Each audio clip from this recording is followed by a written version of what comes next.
The guy gets launched into the air. A massive path of destruction cuts through the forest behind him as the knights watching from the sidelines completely lose it. They can't believe what they're seeing and word starts spreading fast. Sir Boyden, the kingdom's top knight known as the Burning Mustache, just got wrecked in one hit. Everyone's in total shock because a woman just took down a legendary fighter with a single punch. She's just walking away like it's nothing. That's when people finally start to realize exactly who these three women really are. First, there's Rion Burnage, the Dragon King Destruction warlord, who can't even remember the guy's name, wondering if it was Boy or something, while Lyudmila Hailstorm, the High Elf Archwizard, joins in. She's actually annoyed because she didn't even get a chance to teach the guy a lesson herself. Then there's the vampire cleric, Telomere Kleeblatt. She's just disappointed, saying they'd probably run out of luck finding any decent men to deal with. These three are known as the strongest female masters in the world. Rayon calls the guy a brat, and Telomere makes it clear she's not interested in training someone like that. It's pretty obvious to everyone there. The power these three have is just on a completely different level. Rayon is the kind of fighter who can level mountains with a single punch, and Lyudmila is just as scary. She's a top-tier mage capable of wiping out an entire army with one spell. Then there's Telomere, who uses a twisted kind of healing magic to take people out while she just smiles. Each one of them is strong enough to ruin a whole country on their own, making them basically walking disaster. People even call them the second coming of the devil, or treat them like evil gods because they're so dangerous. But even with all that power, there's still one thing these three haven't been able to find. Then the knight tells them that with their beauty and strength, they should have everything. So he asks why they're even looking for a student. Suddenly, the guy's armor completely falls apart, leaving him standing there with nothing on while the girls start screaming. The knight is totally clueless and asks what's wrong, not realizing he's exposed, which leads to Rayon losing it. She can't believe a member of the world's strongest species is acting like this right in front of them. The knight tries to insult them by calling them virgins, but he barely gets the word out before Rayon sends him flying into the clouds with a massive kick. Lyudmila sighs that it's easy to reject rude guys, while Telomere complains about having to see his naked body, realizing they're having no luck finding a decent guy at all. Looking back at how things were a few months ago,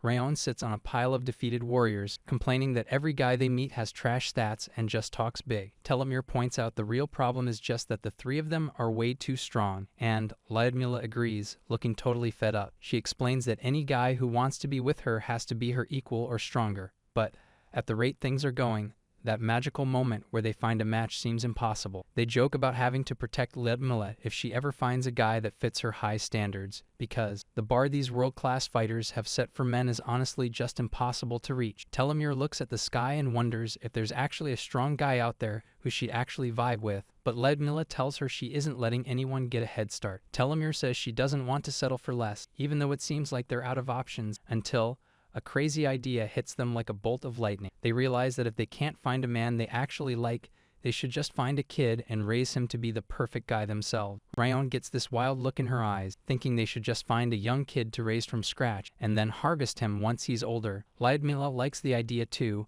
figuring since none of them actually know how to talk to guys, this weird plan actually makes sense, and Telomere agrees that it's way more efficient than wasting time looking for a perfect man who probably doesn't even exist. The three of them just stand there looking incredibly smug and confident about their new strategy. So the hunt for a future husband disguised as a search for a student officially kicks off, and they start looking everywhere, but even with all that motivation, things don't exactly go according to plan.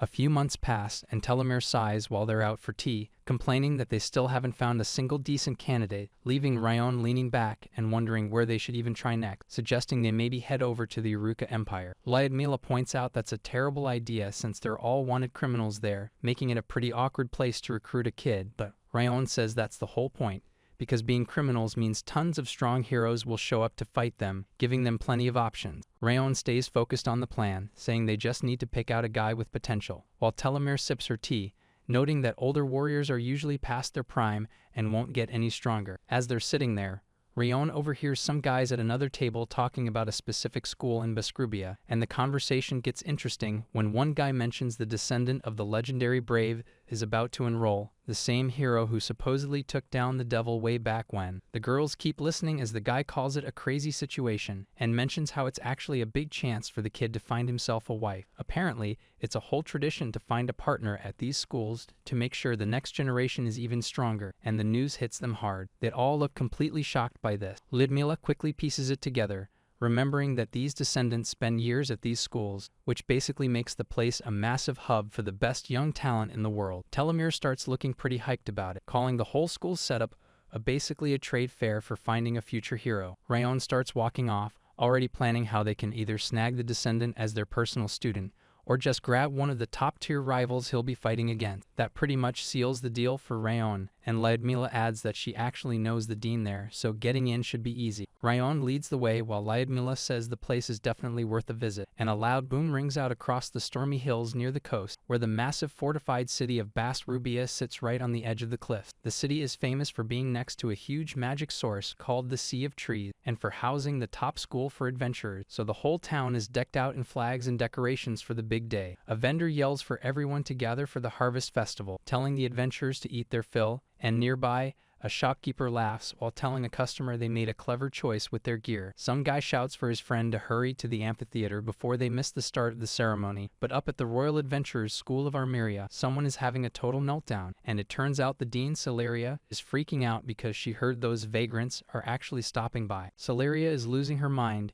yelling at the messenger and asking if he's just messing with her. She desperately hopes they're just some fakes using big names to get attention, but the guy looks totally drained and tells her no chance. Their scary vibes were way too real. He's convinced these are the actual class warriors they've been hearing about, and it gets even worse when he mentions they've already broken into her office and are eating her tea cake. Celeria just clutches her head and screams because she can't stand those guys, so she decides she's just going to pretend she never heard any of that. She tells the messenger to make up some random lie and get lost before she gets dragged into it, and she starts shouting about being way too busy with the harvest festival to deal with this drama. The messenger tries to stop her though, because there's one more thing, and it's a threat from Rayon. She said if they're kept waiting much longer, they're going to level the entire school building. The messenger just stares at her while delivering the bad news, leaving Celeria looking completely sick as she realizes how low they're willing to go. She can't believe how awful they are, but she knows she's cornered and has no other choice but to go see them. Before she moves, she tells them to go grab her some tranquilizers and stomach medicine because of all the stress, and she shouts over her shoulder that she'll be there in 30 minutes. The messenger is confused why she isn't heading over right this second, but Celeria just snaps at him, saying she needs some time to mentally prepare for the nightmare. Meanwhile, a student is still standing there just trying to get her to look at his report. Celeria keeps pushing through the hallway,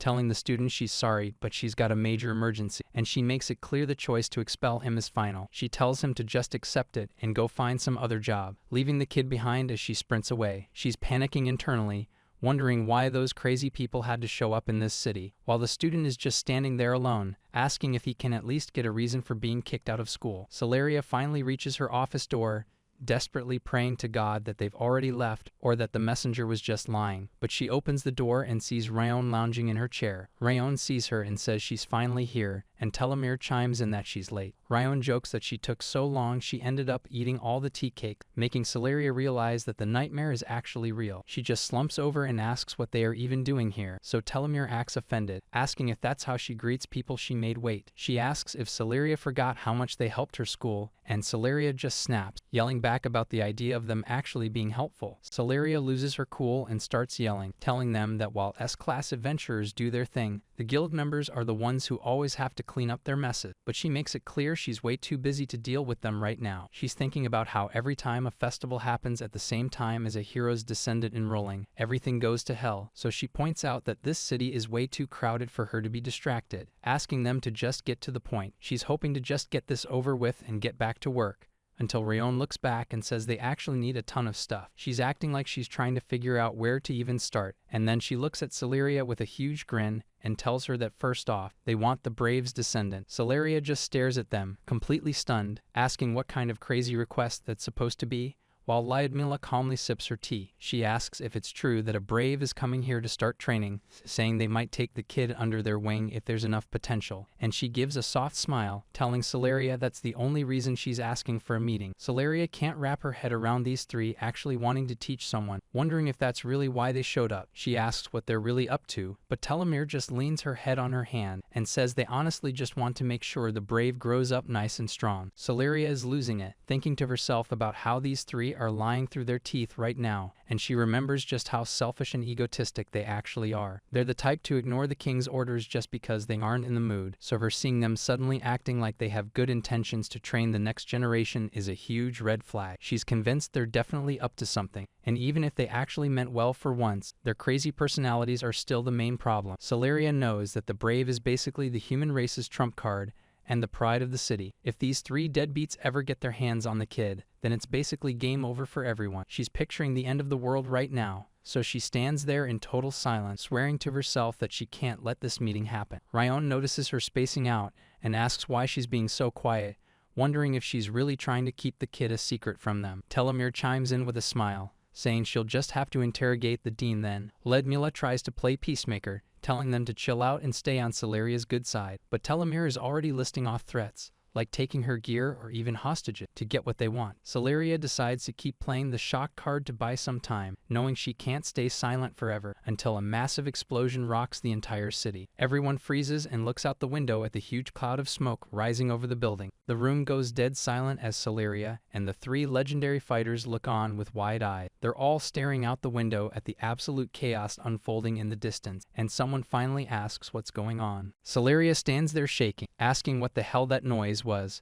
while the others are just as stunned. Outside, the entire city skyline is covered in a thick cloud of dust and smoke. Panicked people in the streets look up as the top of a stone tower literally flies through the air, and one guy in the crowd yells out that this is looking really bad. A girl gets knocked to the ground and just stares up, completely terrified, asking what the hell she's even looking at. Right in the middle of the city, a giant black monster with multiple eyes and tentacles roars as it rips everything apart. The creature is so big its mouth is level with the upper floors of the buildings, and just seeing it is enough to make anyone freeze up. Celeria starts sweating as she realizes what she's seeing, saying there's no way a poison slime hydra just showed up. Celeria is completely losing it, sweating as she mentions how an A-class party is usually the standard for a class 8 threat, but this thing is on a whole different level. She stares out the window, unable to believe just how massive the creature actually is. Ledmila chimes in, saying that size is totally impossible for a class 8. She realizes the danger class is actually a 9, and tells the group that a monster like this is so dangerous it would take the entire national army just to stand a chance. Celeria wonders how something that big could even show up in the middle of a city, while Ryan watches from the back and says things are looking bad. Suddenly Ryan gets fired up, yelling that if they don't stop it, the monster is going to kill every single guy who could be a potential husband for them. Before anyone can stop her, Rion blasts out of the room toward the monster, with Ledmila and Telomere jumping right out after her. Celeria is left standing in the wreckage of the wall, coughing through the dust and calling them all total morons for their husband comment. The slime begins melting everything it touches, dissolving buildings and trees. Everyone is running for their lives, and a kid trips and falls right in the monster's path, screaming as the shadow moves over him. The sky lights up with the highest grade of ice magic, and a guy on the ground just watches in total shock as Ledmila dives from the air and shouts absolute zero, sending a massive wave of frost that freezes everything in its path and sends people running. The giant hydra slime monster towers over the city, but Rayon isn't backing down, charging straight at it with a loud. She slams into the monster with a massive explosion that rocks the buildings nearby, and the force of the blast leaves people on the ground dazed, with one guy asking what the hell just happened as his friend gets stuck in the rubble. Rayon keeps up the pressure, landing a heavy hit on the slime side while yelling at Ledmila to step up her ice magic. But she notices that even though the body is stopped, the neck is still moving, and the core is completely untouched. Ledmila explains that this hydra is way more resistant to magic than normal, and since she's only freezing the surface, a stronger spell would accidentally freeze all the civilians in the area, leaving them in a really tough spot. Rayon grits her teeth in frustration, realizing that no matter how many times she hits it, the monster just heals way too fast. Ledmila warns Rayon to stay focused since the monster's venom is super deadly, even saying a few drops would kill an average person. Rayon just brushes it off, saying she already knows as they circle the beast. Rayon checks in on Telomere to see if she's holding up, but Telomere is busy doubting if her vexing skills can actually handle something that heals this fast. She keeps looking at the massive creature, worried that the distance is too much for her to actually do anything useful, and Ledmila realizes they don't have many options, so she tells Telomere it's their best bet, which the girl is more than happy to hear. Without wasting a second, Telomere gets launched straight into the air and dives headfirst into the monster's gross body. She sinks right into the slime and calls it a safe landing, seemingly totally fine with being submerged in the creature. Looking totally confident, She says this is definitely the right way to take down a hydra type, and then she calls out for the full release of her vexing skills, letting all that power loose right in the middle of the monster. The effect is instant, with huge bubbles starting to foam up everywhere inside the creature's body, causing the giant hydra to scream out in pain as it gets wrecked from the inside out. Lady Mila sees the plan is working and yells for the team to keep the pressure on. Meanwhile, back at the academy, smoke is pouring out of the main building as the chaos continues. Celeria runs through the halls, thinking about how those 3 girls are strong enough to take down high-level threats solo. But she knows the real issue is keeping everyone else safe while the fighting goes down, making her realize she needs to get out there and provide support to stop the damage from spreading. A staff member runs up panicked, but Celeria tells him she's already on it and to get the teachers ready, only for the guy to scream that it's not about the monster they're already fighting, leaving her completely caught off guard as he reports a massive army of monsters heading their way from the north. He says there are over 4,000 of them with unknown power level. It's a full-blown stampede, and a wall of terrifying creatures roars as they charge toward the school ground. Celeria completely loses her cool, yelling about how the observation team clearly messed up because they claimed everything was totally fine earlier. I can't believe a monster stampede is hitting right now, especially with that hydra already causing problems, making the staff member rush over to keep her updated on the situation. Celeria makes a quick call, telling everyone they have to leave the hydra to the S-Class heroes, while all B-Class adventurers head north immediately. She also commands the C-Class and lower ranks to focus on getting the civilians out of the area safely. As she looks out the window at the shadows of the monsters closing in, she just sighs, thinking about how this festival turned into one huge, stressful disaster. Out on the battlefield, magic and explosions are going off everywhere as the girls fight back against the monster wave. Lidmila gets this scary look on her face and calls the monsters trash, promising to wreck them with every element she's got, before she lets loose a massive elemental bullet fueled by her quad mage magic. The massive blast hits the hydra dead on. Telomere watches from below and just loses it, screaming as the explosion rocks the whole area. Suddenly, a heavy heartbeat starts thumping through the monster's body. Ryan and Telomere freeze up, but Lidmila just smirks like she expected this. Down in the city streets, a bright light starts glowing from deep inside the monster's shadow, revealing exactly where its heart is located. Telomere notices the core showed up in a really awkward spot. Lidmila admits she wanted it closer to the neck, realizing this is going to be a problem. Lidmila tries to figure out a plan since Rayon is busy distracting the head. Plus, if Telomere tries to move, she'll shatter all the ice holding the monster down. Even though they still have some power left, they can't just blindly fire magic at a target they can't see through the monster's thick hide. So, Ryan leaps through the air and screams down to the streets, telling anyone with a sword to get over there and stab the core while they hold the line. The guys on the ground look up in a panic. One of them yells back that they've got it, and they start moving in to finish the job. Rayon finally catches her breath and says they somehow handled that mess, but Lidmila doesn't look relieved at all. A giant magic circle fills the sky above them, leaving everyone stunned. Telomere looks up at the sky and spots a massive magic circle. She realizes it's an incredibly annoying skill that's about to hit everyone. The realization hits her hard when she sees the spell's effect. It's a total status debuff that's going to wreck their strength. On the ground, the soldiers start feeling the effects immediately. They're groaning in pain and clutching their weapons just to stay standing. The hydra doesn't waste any time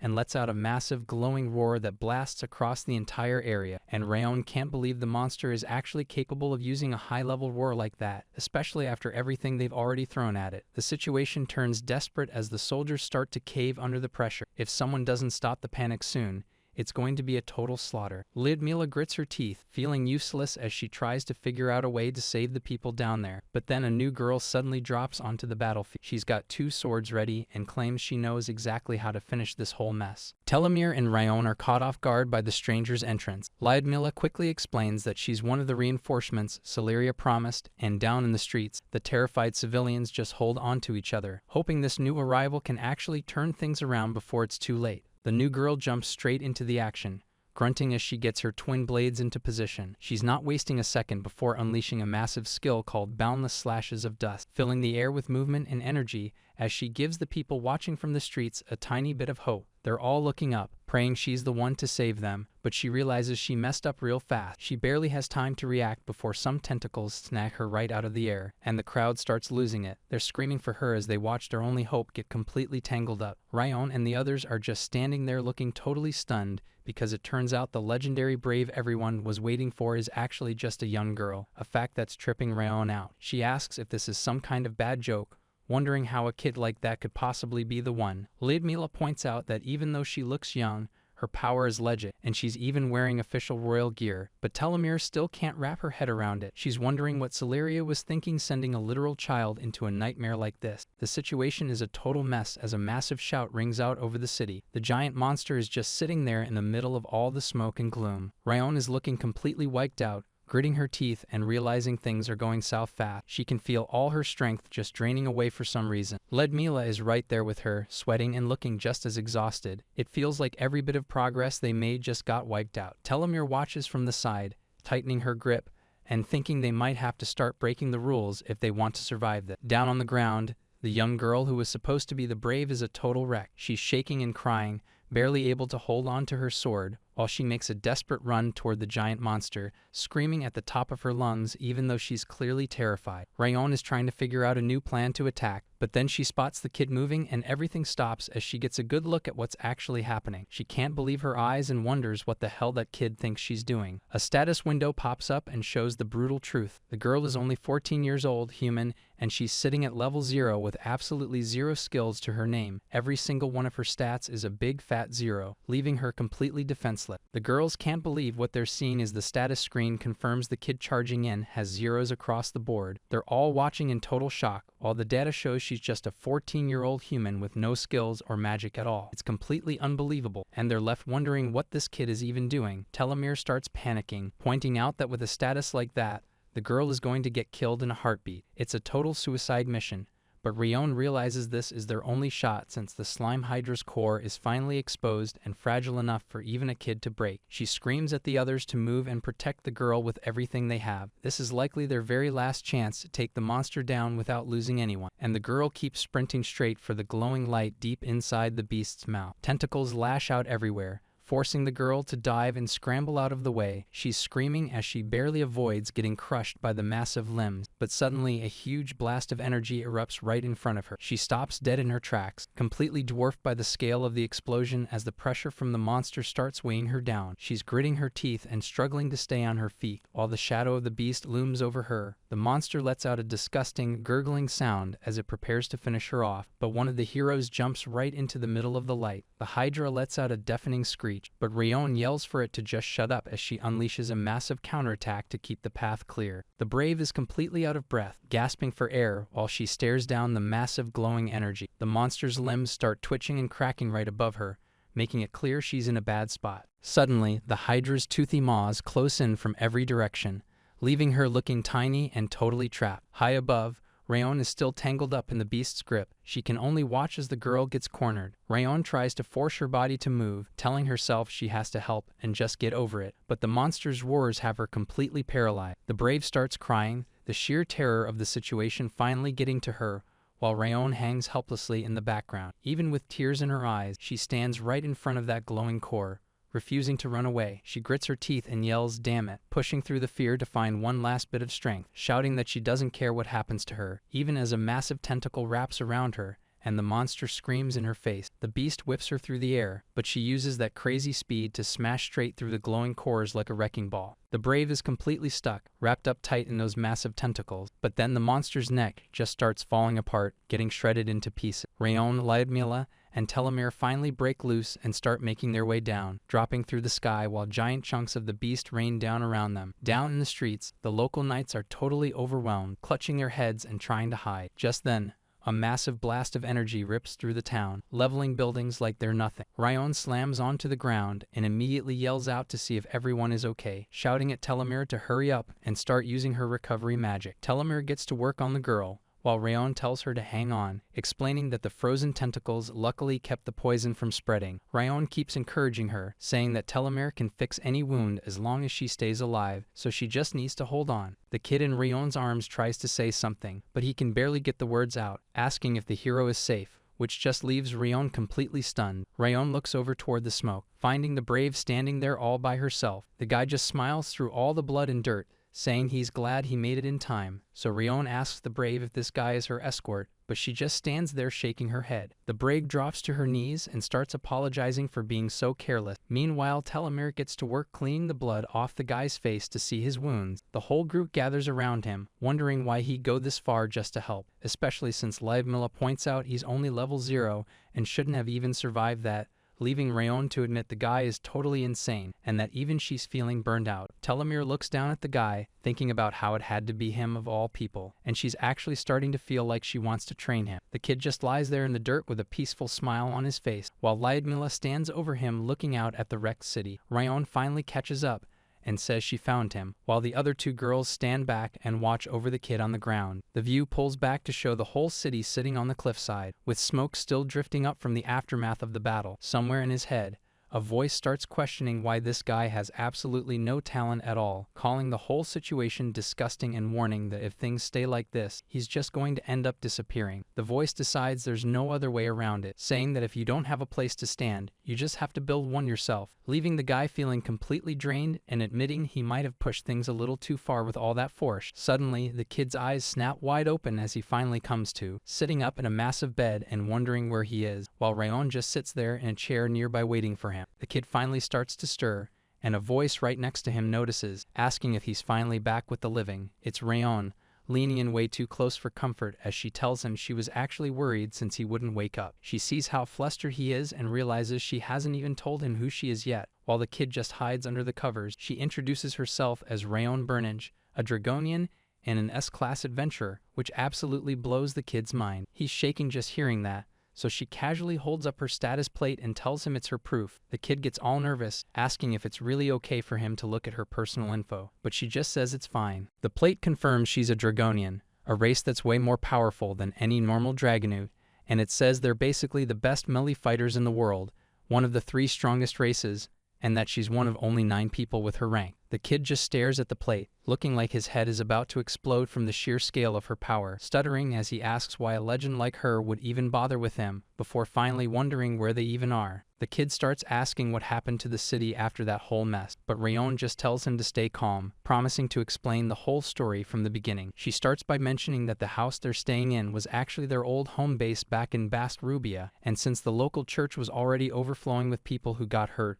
they figured this was the best spot to bring him. The kid thinks he was right about there being huge injuries everywhere, but Rayon shuts that down quick, telling him the town's casualties were basically 0. She explains that the hydra only wrecked an area that was being rebuilt, which was lucky since everyone was at the festival, and that spot was totally empty, leaving the kid even more confused as he asks why the church would be so crowded with injured people if nobody got hit. Rayon says it's because a massive demon stampede broke out during all the chaos, though she casually adds that some B-class adventurers probably took care of it. Celeria is in the background, absolutely losing her mind, screaming that Rayon shouldn't be joking about something that was a literal life or death situation. A full day has passed since the battle ended, and the townspeople are already moving on, getting right back into their normal lives like nothing ever happened. This city is a tough place to rattle, and it's clear why people call it the sanctuary for adventure. The kid takes a second to just breathe, looking totally relieved that things aren't as bad as he thought, but Rayon looks over at him with a smile and mentions that the only reason the list of injuries is so short is because he was brave enough to jump into the middle of the fight and help out the way he did. The kid looks surprised as she explains that most of the townspeople don't even remember his help because of the effects from that massive roar, but she looks him right in the eye and tells him he should be proud of what he did regardless. He looks down at the bedsheets all embarrassed, trying to brush it off by saying he was just acting out of desperation. He starts to say that someone like him wouldn't have been able to do anything if she and her crew weren't there to back him up. But Rayon reaches out to pat his head, cutting him off to tell him that his actions were actually a big deal. She reminds him that even though his stats are all 0s, he still went out there and got the job done like a real hero. The kid starts tearing up and hides his face, unable to believe that someone as amazing as Rayon would say something so nice about him. Rayon starts acting all restless, tripping over her words and looking like she's trying to work up some courage, and she finally snaps, saying it's gotten way too awkward to bring up now, leaving the kid just sitting there wondering what's wrong. She finally just comes out with it and tells him he should become her apprentice. Rayon mentions she heard the news from Celeria, asking him to confirm that he really did get kicked out of school. She looks away a little, adding that she knows he probably doesn't have any other place to stay at the moment, so she turns bright red and yells for him to just come stay with her, which completely catches the kid off guard. He can't wrap his head around an S-class adventurer wanting an apprentice with 0 stats who is too incompetent for school, and he just grips the bedsheets tight, convinced that there's no way this is actually happening. He starts thinking that he must have actually died back there against the Hydra, and this whole thing is just some afterlife dream. It all feels way too good to be real, especially with a beautiful girl suddenly appearing and making an offer like that. The peaceful moment gets completely wrecked as the wall explodes, sending the kid flying back onto his bed. Lyudmila steps through the smoke with a smug look, telling Rayon she's surprised she actually had the brains to try and make a move first. Telomere shows up right behind her looking just as pissed, asking Rayon why she broke her promise to call her the second the kid woke up. The kid is hanging off the bed upside down, totally terrified, while Rayon just grumbles about them finding her so fast, and things escalate instantly as Rayon starts powering up, while Lyudmila laughs and threatens to turn everyone into a pile of ash. The energy in the room gets so crazy that a massive beam shoots through the roof into the sky, making the whole town think a giant earthquake is hitting. The kid is panicking, thinking this whole mess is about to become a way bigger disaster than the Hydra ever was, so he finally finds his voice and calls out to them, which actually manages to stop the three of them mid-fight. He stands right in the middle of the chaos with his hands up, nervously suggesting that maybe he could just become a disciple for all three of them. The girls all go quiet, just staring at him as they try to wrap their heads around the idea of sharing him. Rayon thinks it over and realizes that if the three of them actually team up to train him, he'd definitely become the strongest man alive, while Telomere and Lyudmila start coming around to the idea too, thinking about how they can just compete to see who gets the harvest in the end. Rayon finally breaks the tension and says that works for her, while the kid just stands there looking completely blown away that his plan actually worked, and the other two agree it's the fairest way to handle things, with Telomere telling him he's officially their apprentice starting right now. Telomere gets all giggly and mentions how she's actually a little nervous about the whole thing, which just makes the kid sweat even more. He starts stuttering and tripping over his words, because he honestly can't believe this is his life right now. But then it hits him that he's really about to be the student of 3 S-rank legends, so he decides he needs to introduce himself properly. He stands tall and shouts at the top of his lungs that his name is Crossed Alucard, and he's ready to give it his all, telling them he's a 14-year-old human, though he has to admit his official class is just Jobless. He finishes his intro by being honest about having 0 natural talent, warning them he might not be exactly what they were expecting. Crossed finishes his intro by promising to try his absolute hardest, asking the 3 legends to please take care of him, but it turns out the kid has no idea what he's actually signed up for. While one of the women thinks his name sounds delicious, the reality is he's stuck in a spot where he can't even think about falling in love unless he gets strong enough to beat all 3 of them together. Later on, Cross gets ready for the day, thinking about how he was kicked out of school and had to leave the orphanage behind. He still can't believe he somehow became the apprentice of 3 S-class adventurers, but now that the next day is here, he sees the girls already fighting over who gets to go first. He ignores the noise and tells himself it's time to focus on the work, shouting to the world that he's ready to go. Even though they had a massive argument about who should be the lead master, they finally settle things so his training can start immediately. The kid stands there with a sword, looking at his level 0 stats. He's literally got nothing, but he shows up at the courtyard anyway, where Rayon sees him and says he's finally made it. Rayon notices the kid acting a bit weird and asks if something is wrong, but he quickly tells her it's nothing. He's just completely floored by how massive the mansion is. She plays it off like it's no big deal, saying the place has a decent location for being out in the suburbs, which leads to Telomere chiming in to mention that she basically just convinced the people living there to hand the whole place over. Cross is standing there in total shock, thinking about how his 3 masters basically bought a giant mansion just for training, and how their bank accounts must be absolutely insane. The mood shifts when Telomere asks why Rayon is even there, which gets Rayon fired up. She reminds everyone they agreed she would be the first one to handle the training. Telomere jokes that she's only staying to make sure Rayon doesn't try anything naughty, making the dragon girl totally lose her cool and scream that she's an idiot. Rayon decides to just ignore the trash talk and tells the kid they're starting right now, and he's so nervous he bows and says he's ready for whatever she's got. She tells him to relax since there's no need to be that worked up, but he just looks more confused than before. Rayon then smiles and mentions that if he has trouble getting stronger, she knows a secret dragonian trick to boost his growth, even though it sounds a little sketchy. She casually brings up how the town might chase them forever for it, but they can just say they were fighting back. Telomere gets all excited and suggests using a sacred sealed treasure called the Dark Chalice for the training, saying it's totally fine as long as Cross gets strong before the secret leaks out, while Cross just stands there with a nervous smile, sweating buckets as he asks if she's actually joking about something that sounds that illegal. Rayon and Telomere don't say a word, they just stare at him with these blank looks on their faces for a second, until the two of them burst out laughing at his reaction, leaving the poor kid standing there looking even more stressed out than before. Rayon decides it's time to move on and yells out that they need to get down to business and start the first part of his training, but even as they get ready,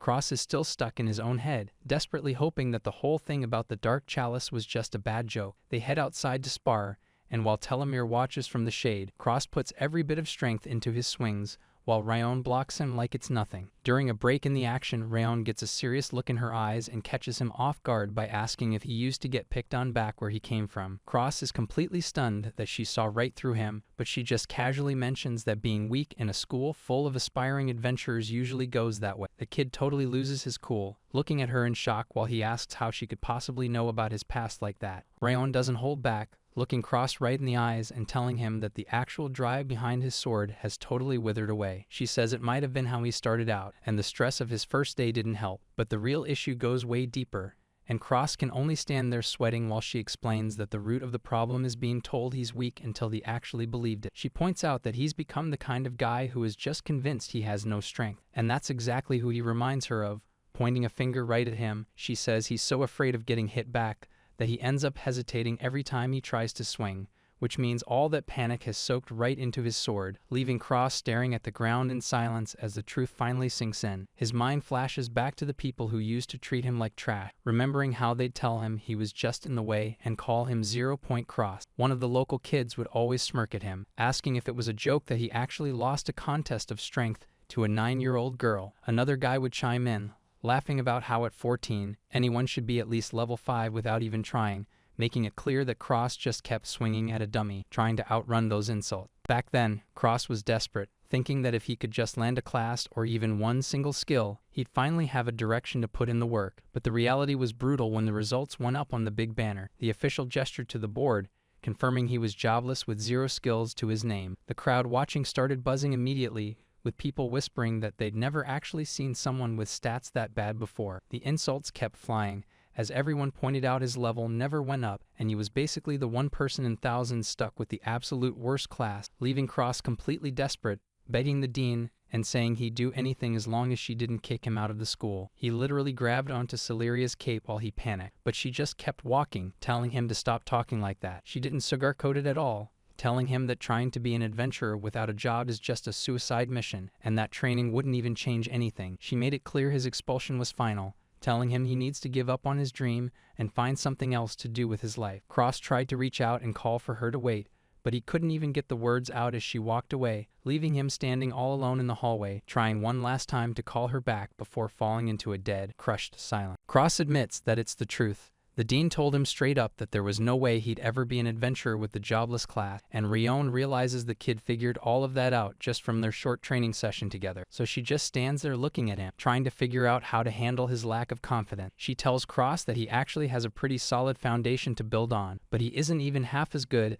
as he could be because his skills are atrophying. He's stuck in a cycle where he doesn't see results, loses focus, and slips in his practice. Ryan tosses a sword aside and explains that if he keeps shrinking away during close combat, none of her training is going to matter, so she drops into a fighting stance and tells him that his very first goal is going to be learning how to actually enjoy the act of fighting other people. That's the only way he's going to improve. Cross just stands there looking completely lost, repeating the idea of enjoying a fight like it's the craziest thing he's ever heard. Ryan starts packing up the gear, mentioning he did a good job rushing that hydra earlier, and says once he gets used to the heat of battle, he'll be able to hit anyone with his full power. Ryan hands a sword over to Cross, catching him completely off guard as he fumbles to grab it. He looks totally stressed out while Ryan just stands there with a big grin, announcing that they're officially starting the first step of his training. She lays out the plan and tells him he needs to attack her with that sword, and she's not talking about sparing. She wants him to come at her with everything he's got. Cross just stands there making confused noises, shaking while he looks at the blade, pointing out there's no way he can do that since she literally handed him a real sword. He keeps arguing that it doesn't matter what the training is. He's not down with the idea of actually hurting her. Ryan stops for a second and realizes he's got a point, thinking about how potions usually fix everything, but then she tells him he couldn't hurt her with his weak power level even if he tried, so she yells for Telomere to lower her defense, and the cleric happily agrees. A dark aura starts washing over Ryan as her stats drop, and Cross loses his mind, yelling that lowering her guard wasn't the point at all. Ryan just looks at him with a smug smile and asks if he's really just worried about wounding her. Ryan just laughs at him, saying he's a seriously nice guy, but then she adds that being that kind is basically just being naive. She turns toward the school building and starts yelling for Ludmilla at the top of her lungs, and Cross just stands there looking completely stressed out, while Rayon keeps that smug grin on her face. Lyudmila finally sticks her head out a window, looking pretty annoyed while asking what she wants, and she reminds Rayon that she's actually busy with prep work right now. Rayon doesn't seem to care and just points at herself, telling the elf to take a shot at her real quick. Without even hesitating,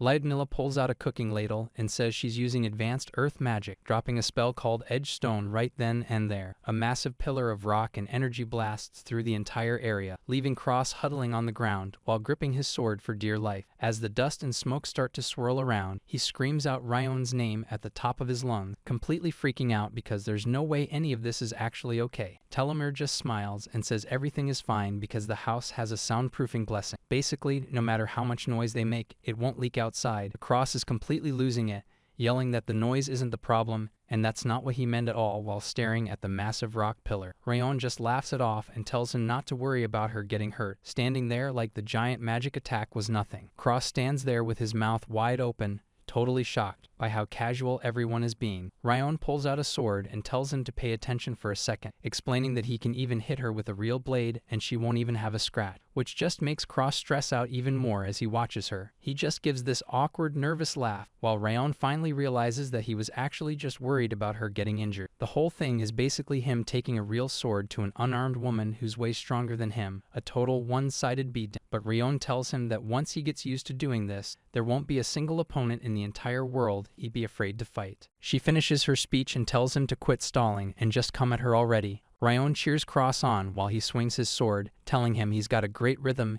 and needs to start hitting her even harder. She starts yelling that in their world, attacks are basically greetings, telling him to flip his killing switch on and show some manners. Rayon loves the energy he's putting in and tells him to aim for her throat next, wanting him to keep that same relentless feeling going. Telomere teases Rayon for sounding like a total pervert with those orders, which just makes Rayon snap back and tell her to shut up. The training takes a break while Telomere uses her special transfer skills to pump Cross full of fresh stamina and willpower. It works instantly. Cross stands up looking completely recharged and a little red in the face from the sudden boost. He's actually a bit freaked out, asking her how a full recovery like that is even possible and if it's okay to feel this way. Rayon just smiles and explains that since they want him to enjoy fighting, there's no point in being overly harsh or leaving him exhausted. She hands over some food and a bottle of water, telling him he needs to make sure he gets his strength back properly. As the sun starts to set over the field, Rayon tells him he did a solid job and decides to call it a day. Rayon looks over at the kid and tells him to take it easy tonight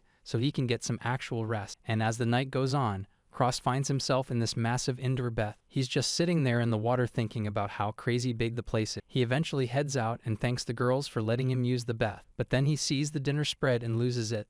Lyudmila is just sitting there telling him he must be beat from training, so he needs to eat up since she's the cook. Cross looks at all the fancy food and starts panicking, wondering if it's really okay for him to eat all of this for free. But Rayon doesn't let him overthink it. She's already stuffing her face and tells him that eating like this is just another part of his training. Telomere chimes in too, saying that food is what builds strength. She explains that even if he can't see it, his stats are actually going up with every bite. That's all he needs to hear. Cross digs in and takes a huge bite of everything on the table, and the taste is so good he actually starts crying from how happy he is while Rayon just laughs at his reaction. By the time they're done, there's a giant stack of empty plates and Cross is totally passed out with a massive food baby, but Rayon is already moving on to what's next. Lyudmila looks over at Cross and tells him it's time to start her part of the instruction, and as they head into a private room, Cross just stands there looking completely blank while she shuts the door behind them, leading Lyudmila to start pulling off her jacket, while she casually tells him to strip down and lie face down on the bed. Cross starts panicking and blushing like crazy, stuttering back her words while asking what she's even talking about, but she tells him she meant exactly what she said. She adds that he can keep his underwear on so he shouldn't get the wrong idea, then tells him to just lie down already. He eventually gives in and starts crying from the sheer embarrassment of it all while he gets ready, and once he's down on the bed, he looks back and tries to ask what she's planning, but before he can finish, he lets out a huge shout because of the sudden sensation on his back, only to find Lyudmila smiling as she rubs lotion onto him, explaining that this massage is meant to fix his stamina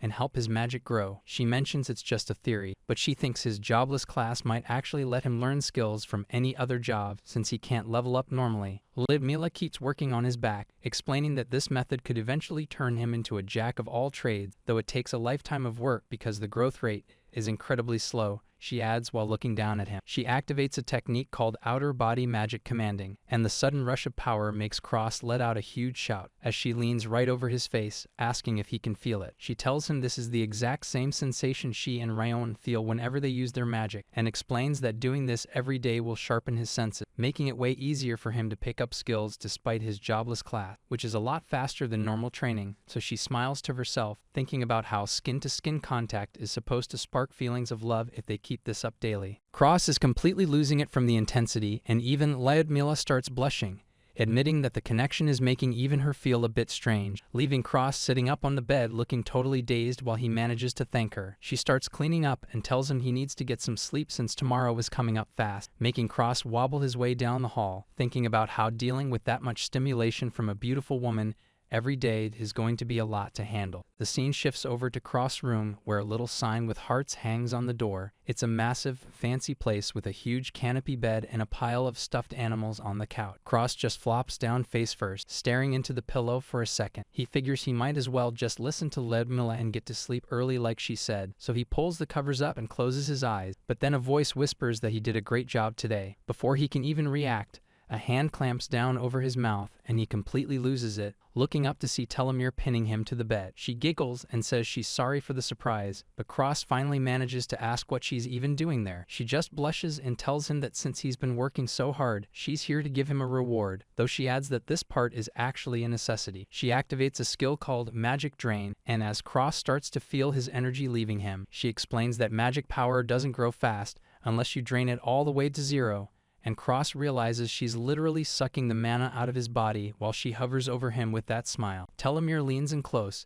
explaining that she can drain him until he's empty, but it only works right if they're properly hitched together. Cross is completely frozen in shock as she tells him to just stay still, and the bed starts shaking wildly, while Cross tries to shout through her hand, but it only comes out as a muffled mess. She keeps going, saying that boosting his mana will help him get new skills and keep Lyudmila's training plan on track. She promises he'll sleep better and get all his energy back if he just relaxes, but Cross is losing his mind, wondering if this whole thing is just going to turn him into a totally useless person while she rubs his head. Suddenly, Telomere stops and looks up with a confused face as she gets launched right off the bed, screaming as she hits the floor. Ryon is standing there absolutely losing it, saying she had a bad feeling and came to check. She yells at Telomere, demanding to know what she thinks she's doing, but Telomere just sighs, telling her to stay out of it, since she was only using her magic drain skill. Ryon isn't buying it and screams that if she wanted to do that, a tiny touch with her fingertips would have been more than enough. She keeps ranting about how being in bed together is for official couples only, leaving Cross lying there with his eyes spinning, totally out of it. Cross is lying on the bed with his head spinning from everything that just happened, and Telomere just calls him way too uptight, while she starts laughing, saying Ryon is actually the one acting like a little kid. Ryon is standing right there just fuming with rage until she finally snaps, screaming at Telomere to shut up and just die as the whole room basically explodes from her temper. Cross is left there shaking, thinking about how this entire situation has turned into the weirdest thing he's ever dealt with,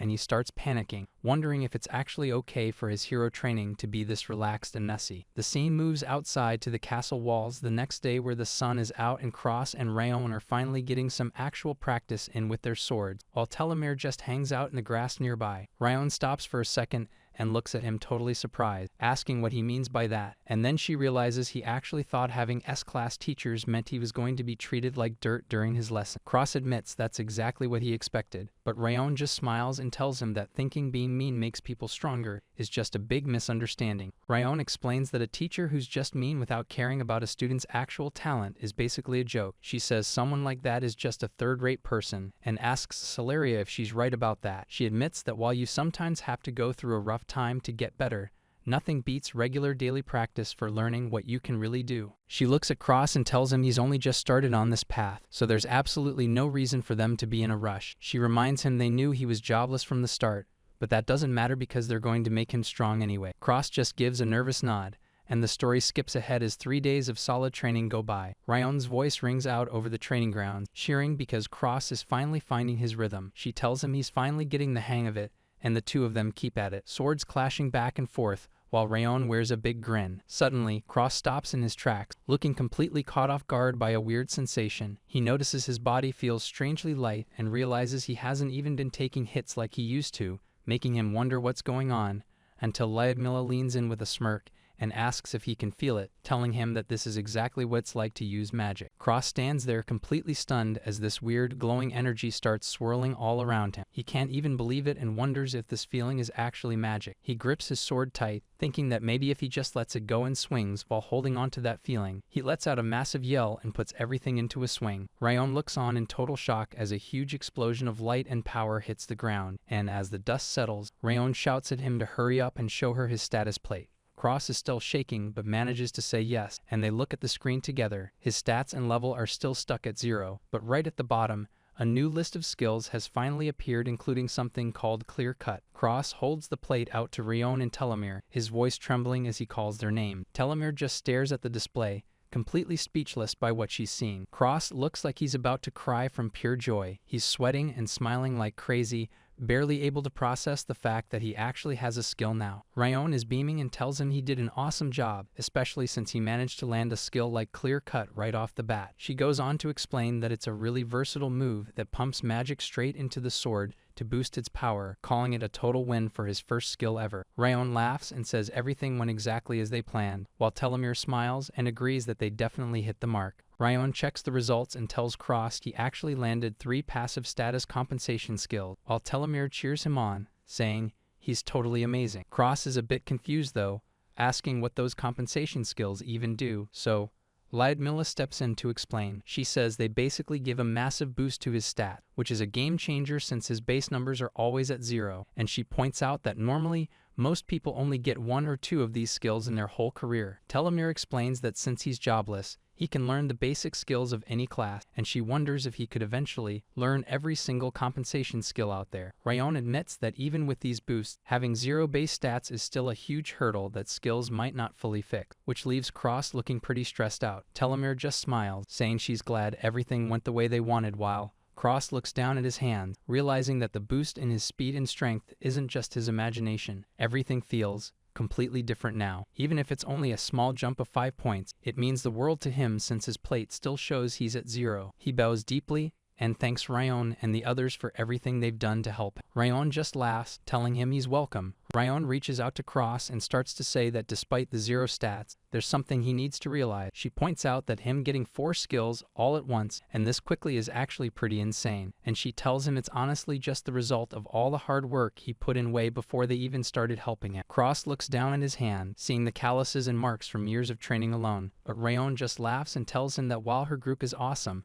he's honestly just as awesome as they are. She says since he finally has a real combat skill, they're going to focus everything on making it stronger, and Cross shouts back his agreement. Ryan likes the energy but tells him to hold on before he gets too comfortable with the idea, explaining that these compensation skills only improve through real life and death battles, and since his base stats are so low, he has no choice but to master them. She gives him a serious look and tells him he better keep all of that in the back of his head, before suddenly deciding that they should just try a real fight right now, which completely catches him off guard. Cross asks if a real fight means he has to go up against a real monster, but Ryan tells him not to sweat it because she's going to find an opponent at his same level, which makes him pretty hesitant. He points out that he's never even managed to be a horned rabbit before, so he's not sure about this, and starts to ask how he's even supposed to pull this off. He looks totally freaked out by the idea. Telomere chimes in to try and calm him down, explaining that the best way for him to gain some real confidence is by actually winning a fight against a monster. Cross argues that even though he finally got a skill, his level is still stuck at 1, making him feel like he's not ready, especially since he's only practiced by swinging his sword at Ryan while she wasn't even fighting back. Telomere just waves him off as she walks away, telling him it's totally fine. Cross tries to talk himself into it, thinking that since it's Ryan, he should probably just trust her judgment, and he keeps thinking that he can at least handle a horned rabbit by this point. Just then, Telomere looks over and sees that Ryan is already heading back toward them. Ryan yells out to get their attention as she comes running back through the tall grass, shouting that she's finally back from her search. So Cross takes one look at what she brought back and completely loses it. Ryan shows up with a massive, multi-eyed serpent and explains she found this lively guy near the entrance to the abyssal sea of trees, and she thinks he's the perfect match to test out a new sword. Cross just stands there looking at the beast while he starts to completely lose his cool, shaking and making panic noises as he realizes what he's looking at. It turns out the creature is a Snake Eyes Type 2, and Cross knows that even for a low-class monster, it's still a risk level 1, so he starts screaming about how hopeless this is, thinking he might handle a level 0 rabbit, but definitely not this. Rayon asks him what his problem is and tells him he should be able to handle this easily by now, though she whispers probably to herself as the giant snake towers over Cross, who reminds her that she promised not to be so harsh on him today. He keeps insisting there's no way he can suddenly jump into a fight with a high-risk monster like this one, but Rayon just gives him a big smile and tells him he'll be totally fine and has what it takes to win. The stress of the situation finally gets to him, and Cross starts to feel his consciousness fading as he nearly faints on the spot. The giant serpent instantly wraps itself around Cross. He lets out a loud scream as the coils squeeze him tight, and Rayon stands back with Telomere, casually explaining that these monsters use the eyes all over their bodies to mess with people's heads before she warns him that they're actually way stronger than they look. She tells him he better be careful, but Cross is already in a bad spot, choking out that he really wishes she had mentioned that a lot sooner while he struggles to breathe, panicking because he has no idea how he's supposed to fight back in his current state. Just as things look hopeless, Cross grits his teeth, something clicks, and he notices a pattern in how the beast moved. The snake tosses him aside, leaving Cross on his knees coughing and gasping for air on the dirt floor, yet he doesn't stay down,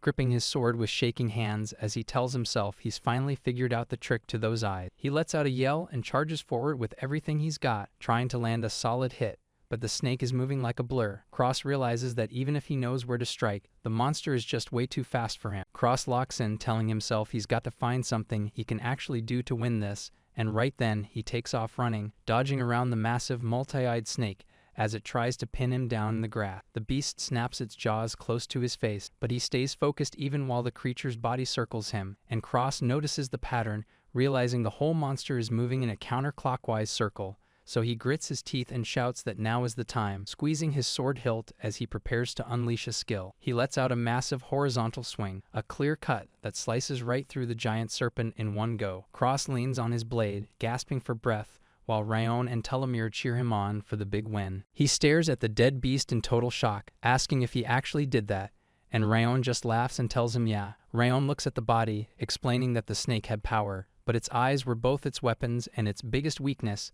leaving it totally exposed once you see the pattern, making a whole fight way easier than it looked. Telomere tells Cross he did a great job, and Rayon chimes in saying the fight was a perfect test run that felt good to win. Cross just stands there sweating and laughing, clearly still trying to process the fact that he actually won. And back at the school, Cross thinks about how he checked his status plate later and saw every single skill he learned listed right there. He sits in his room holding his clothes, still hyped about using those new moves to take down a monster like Snake Eye. But it honestly feels like a dream since he couldn't even beat a weak rabbit before, so he's been practicing his skills non-stop. Leadmila listens to him talk and says she's happy to see him getting results way faster than she thought he would, so Cross catches himself and apologizes for rambling, but Leadmila just smiles and says she totally gets why he's so excited. She hands him a cup and tells him it's time to celebrate, saying he needs to drink it before they start his massage, which Cross looks at his own worried reflection in the liquid and asks what she's actually giving him to drink. Lyudmila explains it's just some medicinal wine meant to help his magic levels and status skills grow even faster. Lyudmila laughs and explains the drink is a special mix of secret elven and human medicine, saying it'll turn him into a man who's actually worthy of her. And out in the yard, Rayon is hyping him up, telling him to knock out 100 reps of his clear-cut skill, while staying totally focused on every single swing. Cross yells back as he puts in the work, while Rayon reminds him to keep that same feeling he had when he took down Snake Eye. But then Telomere jumps in all happy, announcing that it's officially time for his magic bizarre training. Cross is sweating through the practice as Telomere tells him to really focus on how his magic and his body movements connect. And while watching him train from the sidelines, Rayon notices that the kid has been looking a lot better lately. Telomere figures his new confidence comes from beating that monster, which Rayon thinks is a pretty good sign. But Telomere points out that having no confidence is way worse than having too much, especially since Rayon heard those orphanage kids used to treat him like garbage. Rayon talks smack, saying those bullies probably can't even use a sword, but Telomere stops her and says that's not really the case at all. Telomere explains that the leader of the group, a kid named Giselle, is actually a crazy talent that only shows up once every 10 years. Telomere explains that Giselle was born with a high-tier warrior class and started off with 10 different skills, making her a serious threat. Telomere thinks it's pretty impressive, and Rayon agrees, saying the girl definitely has what it takes to hit A rank one day. Looking at cross-training, Rayon admits it makes sense why he's so shy if he had to deal with monsters like that back home, but she shakes it off, thinking that the past doesn't matter as long as he keeps growing and finding his confidence. So she calls out to him, saying it's time to stop the solo drills and start sparring. Telomere tells him to just go nuts and not worry about his magic level, and the two of them get right to it. They spend the next few days training like crazy, pushing Cross to his limits until they all stop to check his progress. Everyone crowds around to look at his status plate, and Telomere is actually floored by what she sees. Cross can't even find the words to describe how much his skill list has grown lately. Telomere points out that his clear-cut skill managed to hit level 3 in just 3 days, which is honestly insane, and even Rayon is impressed. She tells him she's surprised he's growing this fast since his class is jobless, admitting she thought he'd have a much harder time. Rayon gets all fired up and decides it's time to set some serious goals, specifically some big ones to keep him moving, so she looks over and asks Cross if he's got any hopes or dreams. Cross just sits there looking nervous, trying to come up with some short-term goals on the fly while she keeps pushing him, saying there has to be something, like a monster he wants to take down or even just some guy he really wants to beat up. Cross looks pretty conflicted and starts to say that his actual goal might be a little weird, but Rayon tells him it's totally fine and promises they won't laugh or make fun of him no matter what he says, so he finally decides to just come out with it. Rayon and Telomere both stare at him in total shock. They can't believe he actually wants to take a reinstatement exam. Cross admits it probably sounds crazy to them since he's already being trained by amazing people in such a great environment, but he explains that studying at that specific adventurer's school has always been his biggest dream, so Rayon looks at him pretty seriously and asks if there's a deeper reason why he's so attached to that place, and Cross just looks away and goes quiet, clearly thinking about something he isn't ready to talk about yet. Everything goes back 4 years. Cross starts explaining how his home village was suddenly swarmed by monsters, and just as things looked hopeless, a hero showed up out of nowhere and started cutting through the beast. She moved like the wind, tearing through the danger and saving everyone there. And that's when Cross first saw the hero Alicia, leaving him completely starstruck as a kid. He tells the girls he's wanted to be just like her ever since, wanting to protect people, which is why he fought so hard to get into that school. But Telomere leans in with a suspicious look and starts asking him if there's maybe another reason, wondering if he actually has a huge crush on the hero. Cross completely loses it and starts blushing like crazy, so he panics and tells her he's not that dumb. There's no way someone like him could ever even get close to a hero like that. Telomere just watches him, thinking to herself that this might be the real reason he was willing to risk his life against the Hydra. Then she gets this worried look on her face and asks Rayon what they're even supposed to do with him now. Telomere looks pretty annoyed and points out that besides the hero being there, that school is basically just filled with girls, and Cross starts panicking, saying it's way too disrespectful for him to even think about it, and begs them to just forget he said anything. But he gets a flat no. Rayon just grins like she's heard something great and tells him that's actually a really good idea, because she explains that if he only trains with them, he's going to pick up some weird habits. He needs to be around different people to actually get better. She also mentions that he'll eventually need to pass a reinstatement exam anyway if he ever wants to be a real adventurer. So while Cross is still trying to process everything, Rayon excitedly decides right then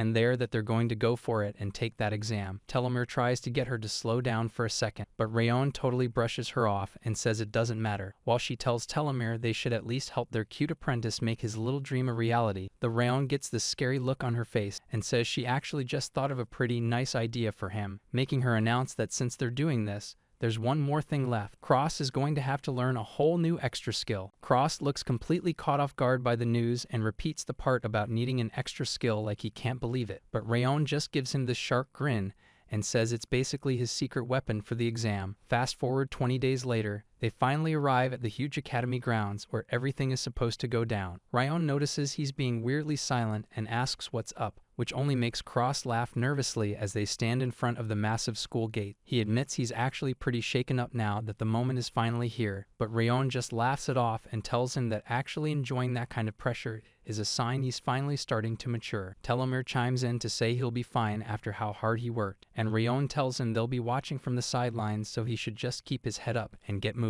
As he runs off toward the building, Rayon casually mentions to Telomere that there's no way this exam is going to go the normal way for him. Cross eventually makes it to the door of the reinstatement exam hall. He stands there alone, trying to keep it together by reminding himself of all the crazy training he did. Cross slowly peeks through the door to the exam hall, and he looks completely stressed out about whatever is waiting on the other side. As soon as he steps out, a massive roar from a huge crowd hits him all at once. He stands there in the middle of the arena entrance, totally confused by the noise and the scale of everything, so the students in the stands start talking immediately. One guy yells that he actually showed up, while another asks what that idiot could possibly be planning. Someone else jokes that being told to drop out must have finally made him lose it, while a girl remembers him as the kid who got the jobless rank at the ceremony. Cross just looks around in shock, realizing that while he knew the exam was open to the public, he never expected a turnout like this. But then a familiar voice cuts through the noise. Giselle is standing right there in the arena, asking him what his big idea is. She stands tall with a massive sword resting over her shoulder, looking ready to fight. She starts laughing to herself, thinking it's crazy that a guy with no job rank would come back for a reinstatement exam just 1 month after being kicked out. Giselle gets this wild look in her eyes, finding it even funnier that out of everyone he could have faced, he actually chose her as his opponent.